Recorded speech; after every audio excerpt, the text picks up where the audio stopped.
Today's episode is a Mahabharata story. It's about how Arjun and Krishna embarked on a rapid deforestation project with a little help from Agni, but complete opposition from Indra.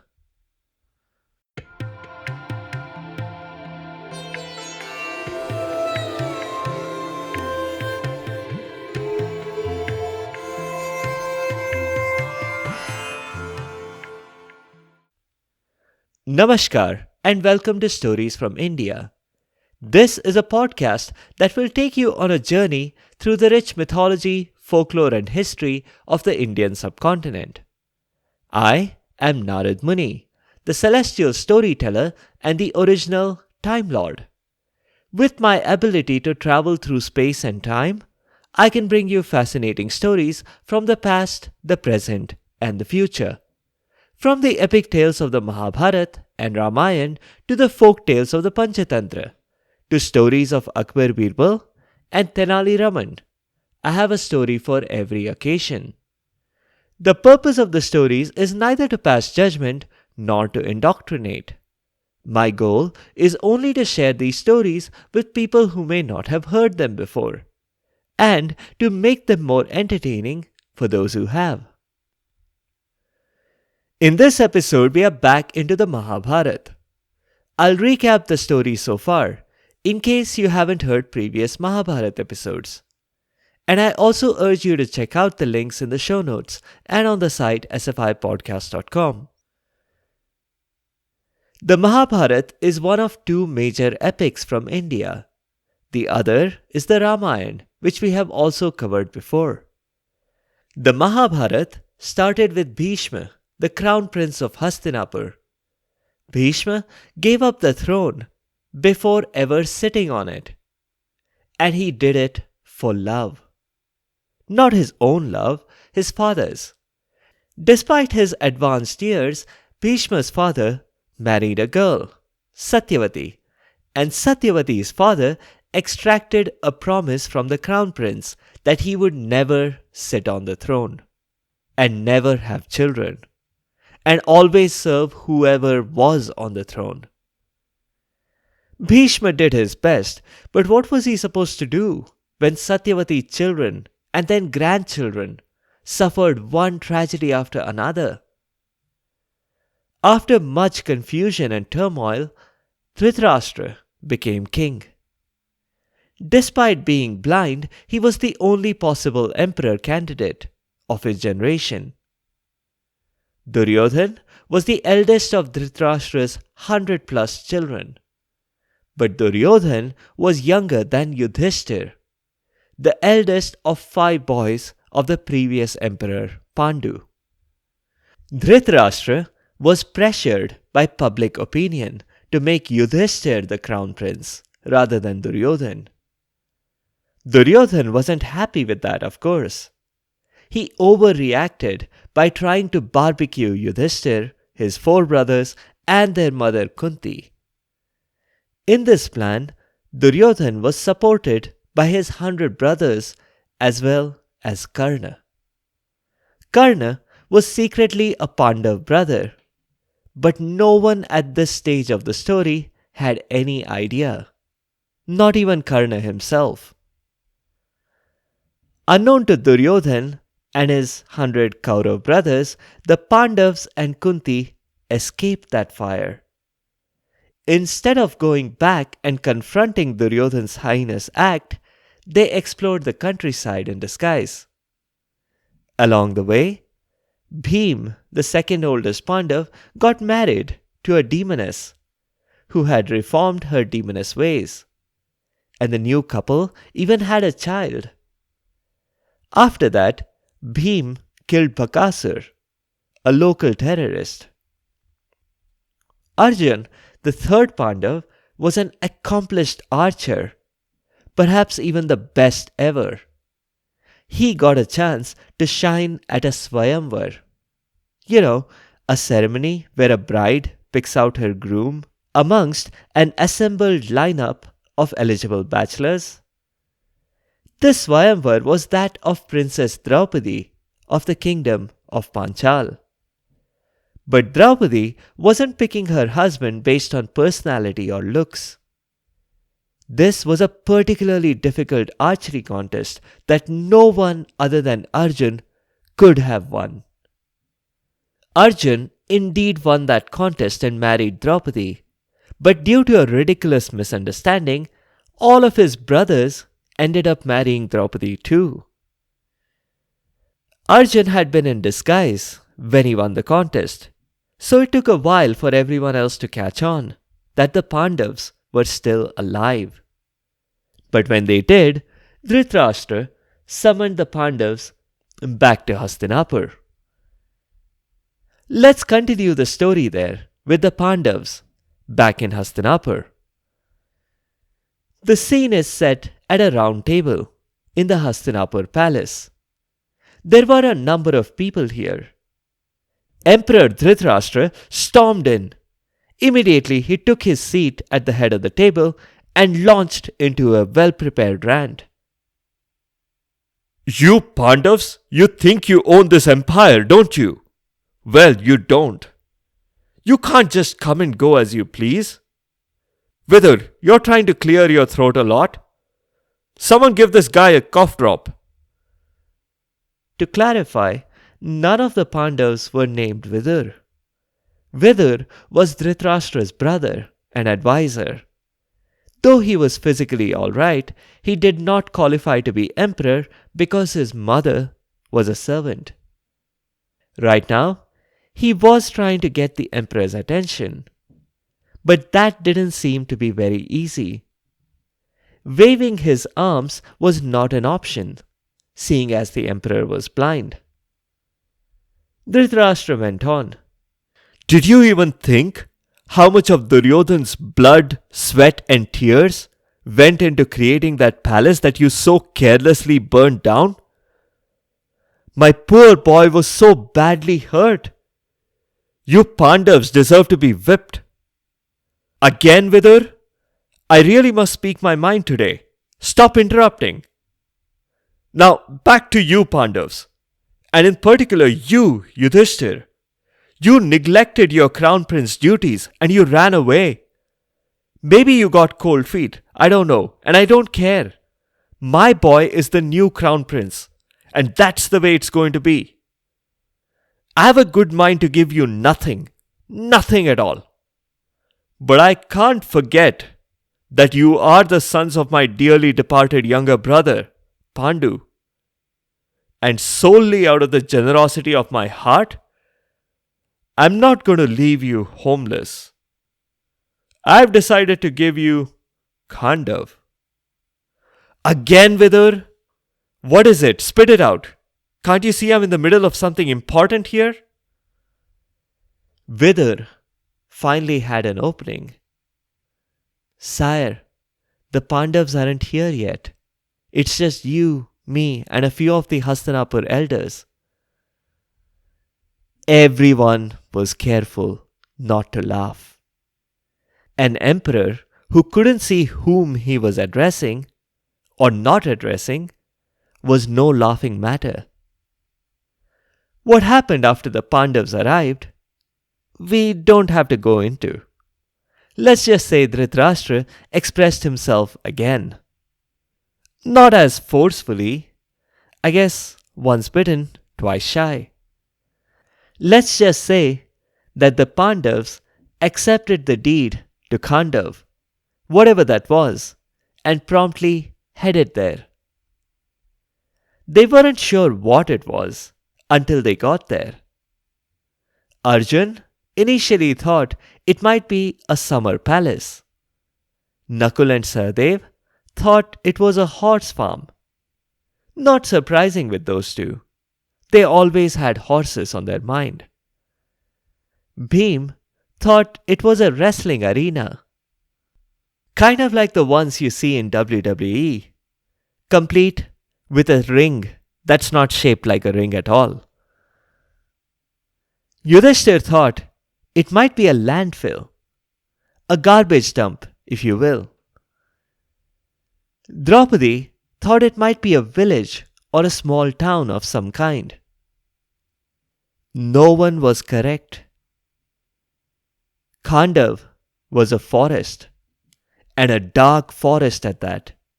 The trees and brush were so dense it did not seem possible to enter the forest, maybe even with a machete.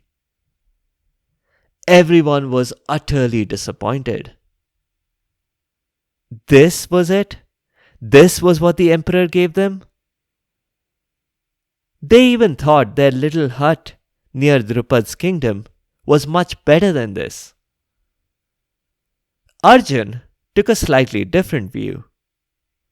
It looked like this now, but they'd make it much better, better than any city in the country. People will travel thousands of miles to be on this very spot we are standing on. It might even become the capital city of the whole country, he predicted. It was obvious to see that his brothers and his wife did not share his optimism. But given his high levels of motivation, Yudhishthir suggested that Arjun could get the first crack at clearing this forest. Let's pause the story here and take a small detour to an entirely different time and place. Let's go visit my dad's home. In case you aren't tired of hearing me say it again, Brahma, the creator of the universe, is my dad. As creator of the universe, he is naturally knowledgeable about many of the things that happen within it. For example, if it suddenly becomes harder to keep a fire going, he could tell you exactly why that was, even if the person asking the question were themselves an expert on fire. Agni, the god of fire, approached Brahma and asked him exactly that same question. I was there too, by a happy coincidence. So what you're about to hear is firsthand. Agni posed his problem. Something's wrong with me, and I can't figure it out. It's taking people many more attempts with a matchstick just to get me going. This isn't just a problem with the matches, it's something else. Something smells here. I was about to apologize for the overpowering smell of onions in the kachoris that I was eating, before I realized that Agni was talking metaphorically. He continued, You know what they say, where there is smoke, there must be fire, I hastily added, relieved that my kachoris weren't the problem. Brahma told Agni he knew exactly what the problem was. Simply put, Agni wasn't getting a balanced diet. You see, Agni had been consuming too much ghee. Ghee is clarified butter, in case you aren't aware of this common ingredient in most Indian sweets. With fat, it was also important to consume fiber, the kind of fiber that came from tree trunks. Oh, if it's that easy, I can quickly go and consume a few forests, Agni said. Well, Agni, it's not that simple. You have forest deficiency now. I'm going to prescribe a very specific type of forest that you have to consume. This one is on the western side of the Yamuna. It's called the Khandava, and it's just what you need. It's particularly dense, and it's the population of snakes in that forest that are the really nutritious bits.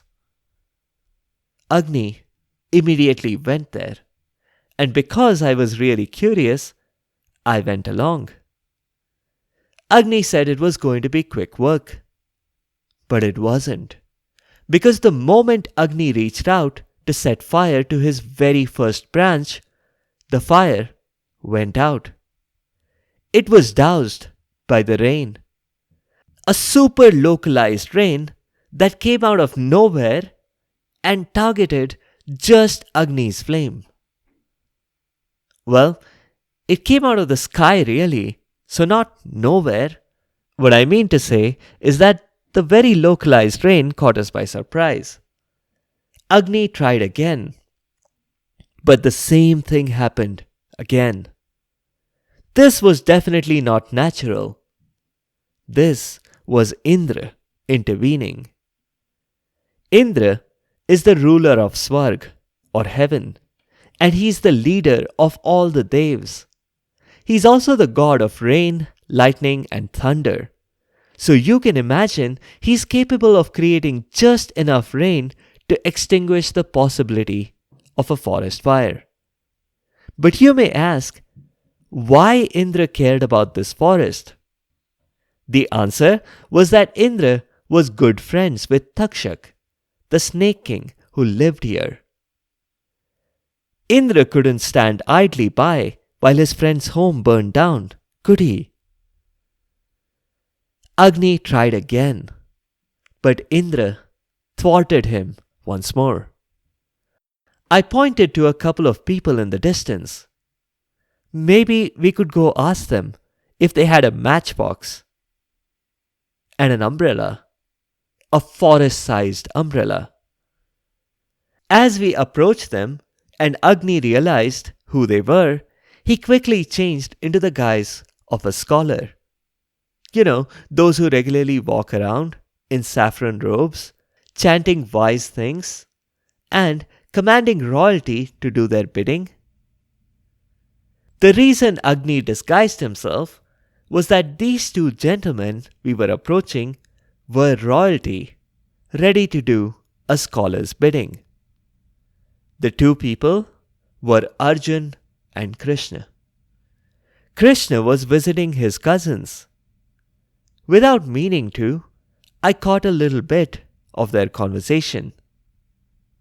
Arjun said, "We've been trying for days, but this forest is just too unmanageable. How are we supposed to construct a palace, a city, farms? How do we transform this land into an empire?" Krishna replied that his brother, Balram, had a plough. Maybe they could borrow it. Or maybe these two scholars who were approaching could help. Agni spoke up. "Help me, kind sirs.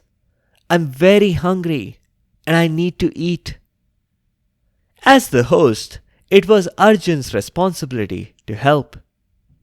He readily said yes, but when he asked Agni what he would like, Agni refused the offers of parathas, dal chawal, and all the standard things you might expect a person to eat.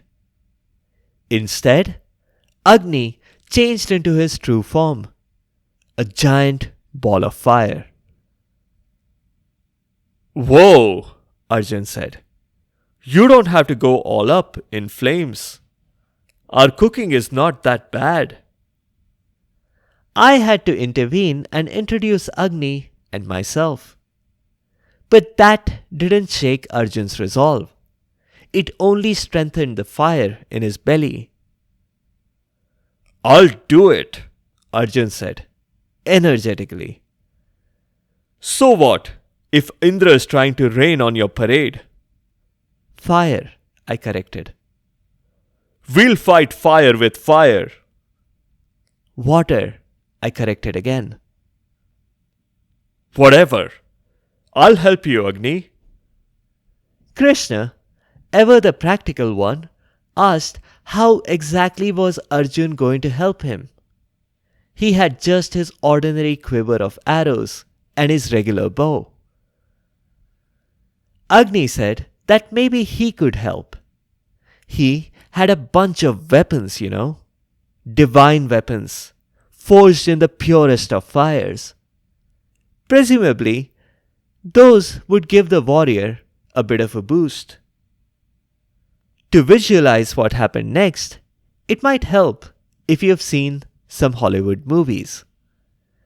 If you have seen Matrix, and you remember the scene where shelves of weapons just appear, and similar things happen on demand in Doctor Strange or Inception?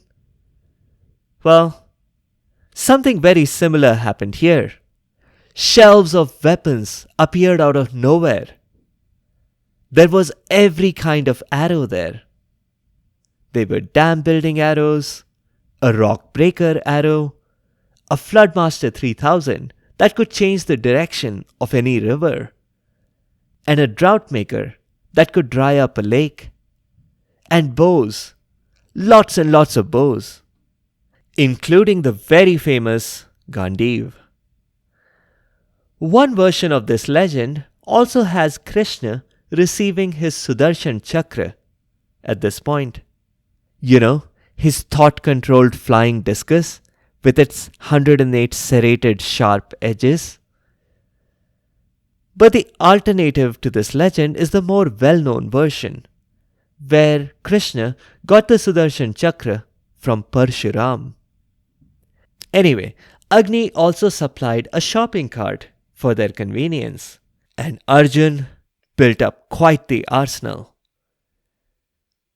Armed with their weapons, Arjun and Krishna began preparations. Arjun combined a multiplier arrow with a hover special, and with another multiplier, he created a whole canopy over the forest. A network of arrows densely interconnected and just hovering over it, which didn't add to the darkness of this already dark forest, but it did protect it from Indra's automatic sprinkler system. Indra stepped up his game. Instead of raining water or cats and dogs, he rained boulders and trees. But the rock breakers that Arjun shot smashed them all to smithereens. Indra tried lightning bolts next, but Arjun countered them quickly by adding lightning rods to his canopy. Krishna, meanwhile, was clearing another part of the forest. And with that, Agni finally got the room to start consuming the Khandava. And then, just like that, Indra stopped fighting. It wasn't like Indra to give up in the middle of a fight. It's just that while he was there, in his comfortable heavenly palace, he had a visitor. Takshak, the snake king, whom he was defending in the Khandava forest, was not actually in the Khandava forest. That reduced Indra's motivation by quite a bit. And then, when Arjun used a wind disperser arrow that completely blew away all of Indra's clouds, that was the final bit of incentive Indra needed to stop this fight. But Indra was magnanimous in his loss. He went down on his white elephant, Airavat, and greeted Arjun and Krishna. He praised their courage and thanked them for standing by Agni. Indra then not only granted Arjun's wish for even more weapons, but he also granted Krishna's wish that his and Arjun's friendship would last forever. Agni, meanwhile, was playing with fire. Literally, he burned down the entire forest. Sure, the ecological balance of that area was completely ruined, but only temporarily. Forest fires are also nature's way of restoring balance when things sway too far in the other direction. One of the consequences of the fire was that Mayasur emerged from hiding in that forest. Mayasur was a remarkable architect, the builder of massively complicated structures, like the 3 flying cities of Tripura that we have covered before, as well as Lanka. We've also met him before as Ravan's father-in-law. Mayasur emerged from the remains of the forest, and Agni was chasing him. Agni was trying to run him down and burn him to the ground. Mayasur sought protection from Arjun and Krishna, which he readily got. But in exchange, he constructed a fantastic palace for the Pandavas on that very site. Called the Maya Sabha, it had a small but important role to play in a pivotal point in the main storyline of the Mahabharata. But we'll hear more about that in a future episode. We'll end today's story here. Links to previous Mahabharata episodes are on the site sfipodcast.com and in the show notes. Check them out. In the next episode, we'll do a folk tale again. This one is from Himachal Pradesh. Though we are used to having dogs as pets, this one is the reverse, with a dog who has a human for a pet. Thank you all for the comments on social media and on Spotify's Q&A. I can't directly reply to the questions there, but I'll address them here on this show. Chatterbox, Samay, Kaira, Eterner for Creators, thank you all for your support and your comments. Samay, you got your wish. I hope you liked this Mahabharata episode. Amit Yadav, thank you for the generous words. Yeet and Arush, I hear you, and ideally, I'd like to do more than just one episode per week. But it does come at quite a cost. And as it is, I do have a massive backlog. I'll see what I can do to try and do some bonus episodes now and then. Anivar, yes, Vikram and Betal too will come up soon. I do want to add a bit of a disclaimer that there's only a small number of Vikram and Betal stories left for us to cover. That is, if I ignore the ones that are repetitive. Hema, yes, the Apsara was programmed to fly away if Bhoj gave her an answer that did not match Vikramaditya's actions, regardless of how unreasonable those actions may have appeared to Bhoj. Aman, I'm glad you liked the episode. I hope you had a good birthday. Sona, thank you. I appreciate your kind words and I hope to keep bringing you interesting stories. Let me know if you have any requests. Arush, yes, the Indus Valley civilization story will come up as well. It does take much more time to research that compared to other stories. I appreciate your patience. Shalu, thank you again for the feedback.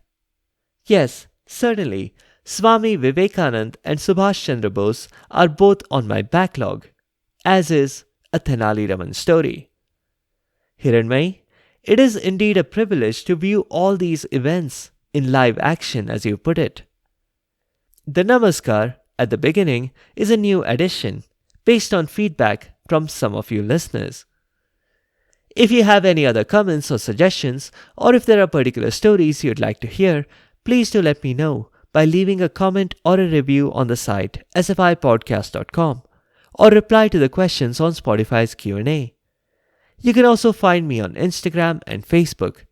You can listen to the show on all podcast apps, and that includes YouTube. If you want to send me an email, it's storiesfromindiapodcast@gmail.com. Be sure to subscribe to the show to get notified automatically of new episodes.